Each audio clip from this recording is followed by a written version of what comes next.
এটা কি এটা? এটা তো থইছেন গিরে দিয়ে। ভালো হবে না। পাংশায় ষাঁড় গরুর মাংসের নামে গাভী গরুর মাংস বিক্রির অভিযোগ উঠেছে। তবে ওই দোকানে গিয়ে কথা বলা হলে দোকান মালিক বাবলু বিশ্বাস অভিযোগ অস্বীকার করেন। আমার একটা নতুন ছেলে আসছিল, আমি পরে একটা আগে একটা আড়ি গরু দেবো করে বেচছি, ও ছেলেটা ভুল করে বলে ফেলাইছিল যে আমি এটা আড়ি গরু দেবো। গত বৃহস্পতিবার 25 ডিসেম্বর সকালে পাংশা কেন্দ্রীয় বাজারে এই ঘটনা ঘটে। ওই দিন মাংস কিনতে গিয়ে বিষয়টি নজরে আসে ভুক্তভোগী রকিবুল ইসলাম শিমুলের।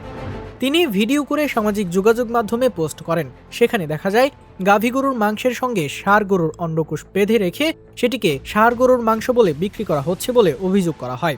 এটা কি এটা? এটা তো থইছেন গিরে দিয়ে। ভালো হবে না। এটা তো গিরে দিয়ে এক কলটা কাটিয়ে এইভাবে থইছেন নাকি? হ্যাঁ? আপনার নাম কি? ব্যবসা কতদিন ধরে করেন? কে কাটলেন কেমন? হ্যাঁ, ব্যবসা কতদিন ধরে করেন আপনি? কথা কন না, ব্যবসা কতদিন ধরে করেন? গাই গরু, এটা হলো গাই গরু। গাই গরুর মাংস না এটা? এটা কি গাই গরুর মাংস না এটা? হ্যাঁ, কথা কন না কে? বগন গরু, হ্যাঁ? ভিডিও ভাইরাল হওয়ার পর শনিবার 27 ডিসেম্বর দুপুরে ওই দোকানের মালিক বাবলু বিশ্বাসের সাথে কথা বলা হলে তিনি অভিযোগ অস্বীকার করেন। তিনি জানান এটি একটি ভুল বোঝাবুঝি। তার ভাষ্যমতে ওই দিন দুটি গরু জবাই করা হয়েছিল, একটি ষাঁড় এবং একটি গাভী।